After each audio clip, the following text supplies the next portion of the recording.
Hi నమస్తే welcome to Myra media. నేను మీ కేవీఆర్.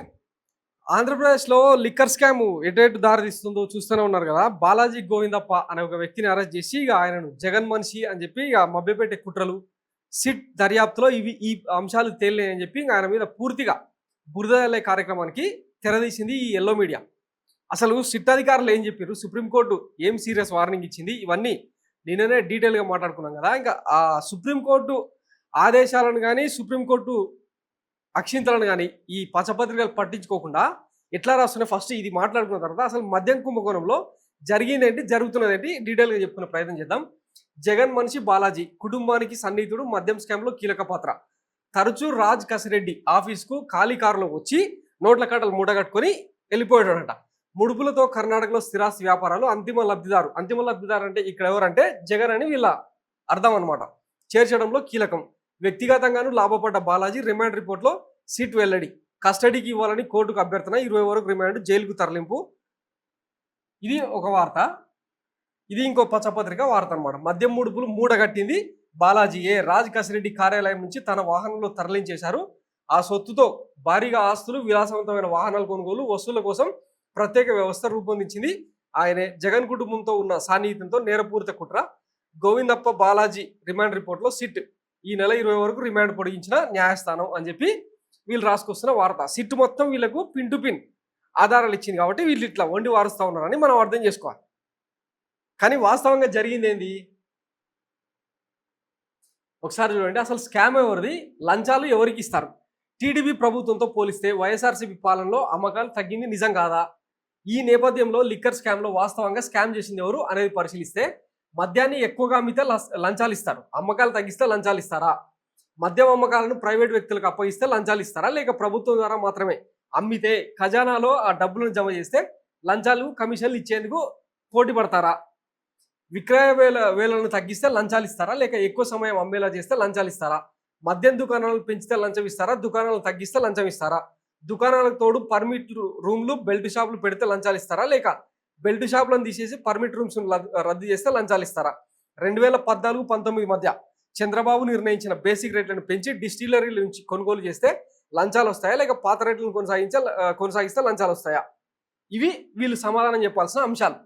మద్యంపై తక్కువ ట్యాక్స్ల ద్వారా ఎక్కువ అమ్మకాలు చేసే విధంగా డిస్టిలరీలకు మేలు చేస్తే లంచాలు వస్తాయా, లేక ట్యాక్సులు పెంచి తద్వారా అమ్మకాలు తగ్గితే లంచాలు వస్తాయా?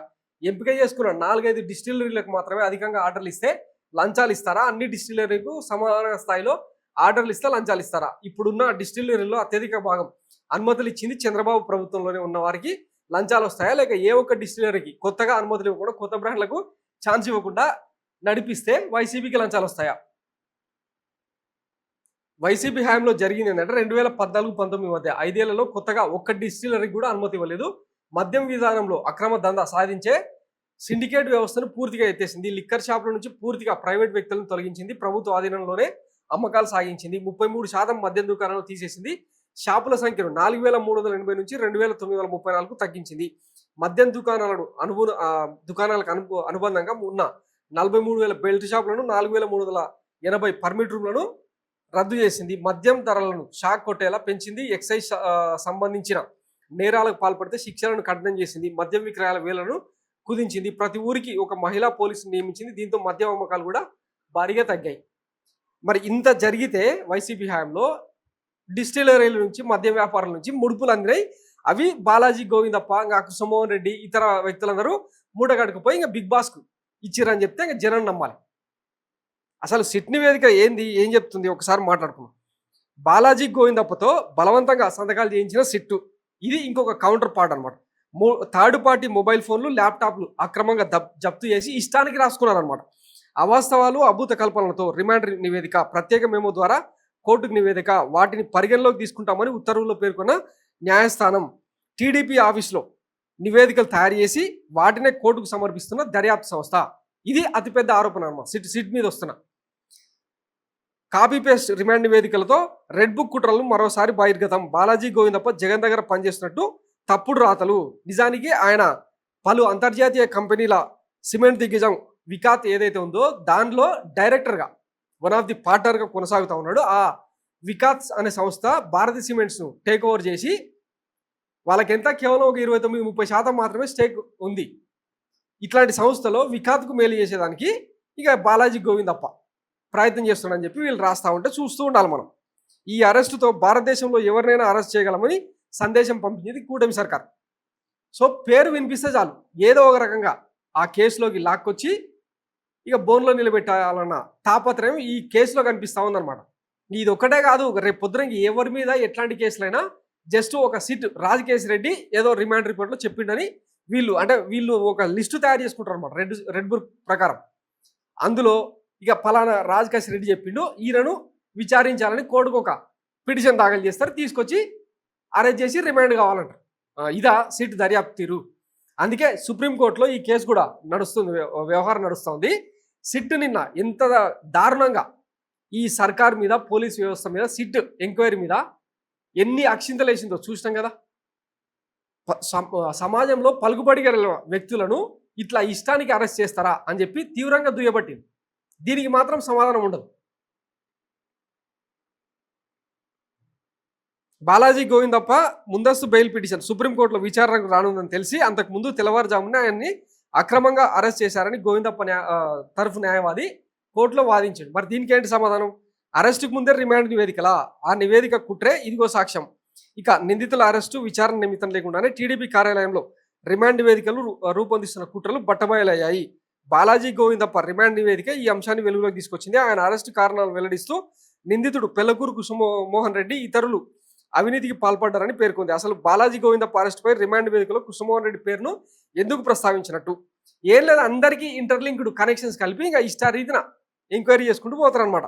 ఎవరినైనా ఇరికిస్తాం. బాలాజీ గోవిందప్ప వైఎస్ జగన్ దగ్గర పనిచేస్తున్నట్టు రిమాండ్ రిపోర్ట్లో రాశారు. కానీ ఆయన వైఎస్ జగన్ సంస్థల్లో ఎక్కడ కూడా పనిచేస్తున్నట్టు ఆధారాలు కానీ సాక్ష్యాలు కానీ లేవు. 12 దేశాల్లో వ్యాపారాలు నిర్వహిస్తున్న అంతర్జాతీయ దిగ్గజ కంపెనీ వికాత్లో పూర్తి స్థాయి డైరెక్టర్గా ఉన్నారు. భారతీయ సిమెంట్స్లో మెజారిటీ వాటాను వికాత్ ఎప్పుడో కొనుగోలు చేసింది. వైఎస్ జగన్ కుటుంబ సభ్యులకు కంపెనీలో మైనారిటీ షేర్ మాత్రమే ఉంది. ఇక ఆంధ్రప్రదేశ్కు చెందిన అధికారులతో గోవిందప్ప చాలా సన్నిహితంగా మెలిగి కుట్రలకు పాల్పడ్డారని రిపోర్ట్లో రాశారు. ఆయన ఎప్పుడూ హైదరాబాద్లోనే ఉంటారు, ఏపీకి రావడం తక్కువ. వృత్తిరీత్యా చార్టెడ్ అకౌంట్ అయిన గోవిందప్పకు ఎన్ని పనులు ఉంటాయి? ఇది ఒకటేనా?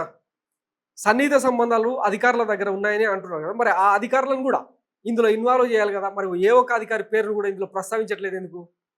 ఇట్లా చెప్పుకుంటూ పోతే ఇంకా చాలా లూప్ హోల్స్ ఉన్నాయన్నమాట.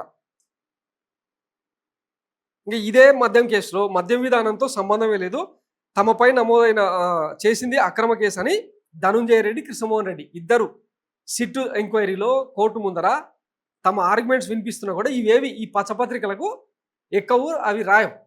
ఎంతసేపు ఉన్నా ఇంకా వీళ్ళందరూ జగన్ మోచేతి నీళ్ళు తాగిండ్రు, ఆయనకు మేలు చేసేదానికి ముడుపులు మూడ కట్టుకొని తీసుకుపోయి తాడేపల్లి లేచి వచ్చిర్రు అని చెప్పడం వీళ్ళ ఉద్దేశం అనమాట. సో ఇది జరుగుతున్న తతంగం. ఇంకా ఈ మద్యం కుంభకోణంలో అసలు కుంభకోణం ఎవరిది, ఎక్కడిది అని చెప్తే ఇది మొత్తం డొల్లా అని సింపుల్గా అర్థమయ్యే వ్యవహారం అనమాట. గతంలో చంద్రబాబు గారే 4380 వైన్ షాప్లకు, పర్మిట్ రూమ్లకు, ఊరూర బెల్ట్ షాప్లకు పర్మిషన్లు ఇచ్చింది ఆయన మీద కేసు నమోదు చేయాలా? ఆయన ప్రభుత్వం మీద, ఆయన హయాంలో ఎక్సైజ్ శాఖ మంత్రి మీద నమోదు చేయాలా? లేకపోతే వాటన్నిటిని కంట్రోల్ చేసి మద్యం అమ్మకాల్ని పూర్తిగా నియంత్రించే ప్రయత్నం చేసిన జగన్మోహన్ రెడ్డి సర్కార్ మీద కేసు వేయాలన్నా? అప్పుడు ఏంటంటే 2018లో చంద్రబాబు పర్మిషన్లు ఇచ్చిన బెవరేజెస్ కంపెనీస్ మీద, అప్పుడు పర్మిషన్ ఇచ్చిన ఎక్సైజ్ శాఖ మంత్రి మీద నాటి ప్రభుత్వం కేసు పెట్టింది. కాబట్టి దానికి కౌంటర్గా వాళ్ళు ఎట్లెట్లయితే ఫ్రేమ్ చేసినారో వీళ్ళు కూడా అట్లనే ఫ్రేమ్ చేసి ఇరికియాలన్న కుట్రకోణం తప్పిస్తే ఇందులో ఇంకేమీ లేదన్నది నిపుణులు చెప్తున్న మాట. సో ఇది ఇంకా మద్యం కుంభకోణానికి సంబంధించిన వ్యవహారం. ఇందులో ఇంకా మొత్తం కింది నుంచి పైదాకా అందరినీ అరెస్ట్ చేసుకుంటూ రిమాండ్ చేస్తూ పోతున్నారు కదా. ఫైనల్గా జగన్మోహన్ రెడ్డి ఇంటి దగ్గరికి పోయి ఇంకా ఆయన అరెస్ట్ చేసి జైల్లో కూర్చోబెట్టాలన్న తాపత్రయం తప్పిస్తే ఈ రెడ్ బుక్ రాజ్యాంగంలో ఇంకేమీ కనిపించట్లేదు. సో దీన్ని ప్రజలు అర్థం చేసుకోవాల్సిందిగా విజ్ఞప్తి చేస్తూ thanks for watching my media. నేను మీ కేవీఆర్. Thank you.